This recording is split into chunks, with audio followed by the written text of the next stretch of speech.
If we make these investments now, with interest rates at historic lows, we'll generate more growth, higher incomes, a stronger economy. I really do not expect that we'll be in a situation where inflation rises to troubling levels. Is there a risk of inflation? I think there's a small risk, and I think it's manageable.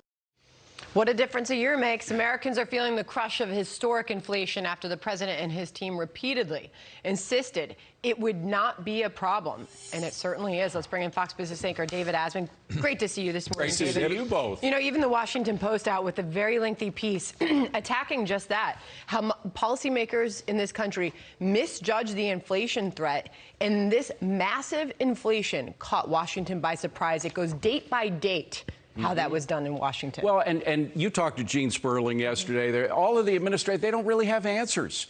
First, they come out a year ago. We all remember those barbecues that were supposed to cost less than they did the year before to try to convince Americans that there was no inflation. Well, we all found out that just wasn't true, and it wasn't passing the muster, even with the Washington Post. The Washington Post, by the way, the editorials have become much more critical of Joe Biden. You compare them today with the way they were a year ago. There's been a fundamental shift in the editorial pages of a lot of liberal newspapers like the Washington Post, but leading with the Washington Post. Because, again, they focus on the problems that are facing Americans, and they find out that the White House is not focusing. They deflect.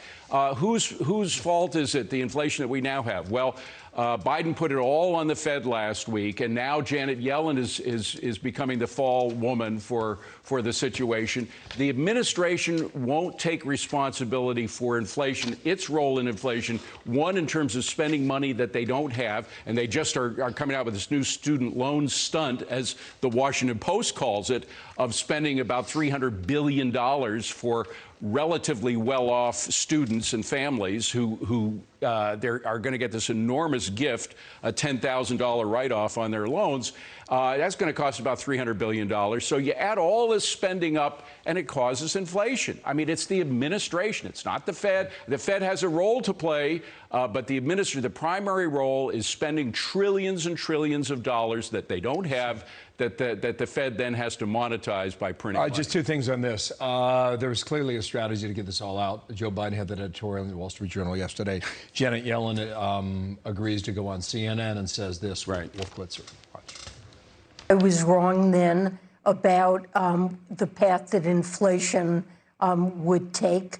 As I mentioned, there have been unanticipated and large shocks to the economy that have boosted energy and food prices, and supply bottlenecks that have affected our economy badly, that I at the time didn't fully understand. Listen, she's right about a lot of what she's saying there, but also you had the $2 trillion that was pumped in the early part of this administration. Right. That term, and there's a bunch of think pieces out today. NBC's got one, CNN's got one, Politico's got a piece too. If you think about what the strategy was in 2009, upon reflection, the Obama administration did not think they went big enough.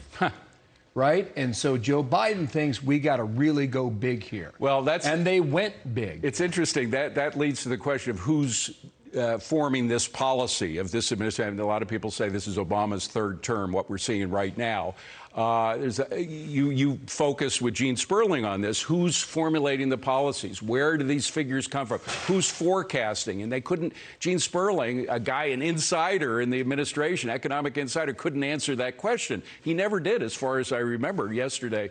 But the point is that they come out time and again with stuff that just is not true. This article by Joe Biden yesterday in the Wall Street Journal. I used to be the op-ed editor of the Wall Street Journal. If this had been written by anybody other than the president, I wouldn't have accepted it. There were so many falsehoods, beginning with in January 2021, when I took office, the recovery had stalled. Not true. The economy was growing at 4.5%. That's a very healthy growth in the economy. We just had a quarter this year. The first quarter of this year was down 1.5%. So the economy is falling. Not to mention, that's apparently a blueprint for how they plan to fix the problem. Anyway, we have economic numbers about to come out. Yes. could show that this is an even tighter labor market than one. It could. They're delayed today. It's going to be coming out tomorrow. But the other number that is coming out today is those 11.5 million unfilled jobs. We do have a surplus of jobs.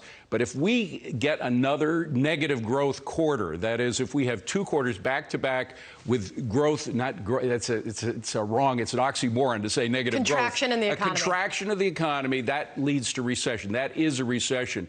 And if that happens, those 11.5 million unfilled jobs are going to dry up in no time because the companies offering those jobs won't be around. Thank you, David.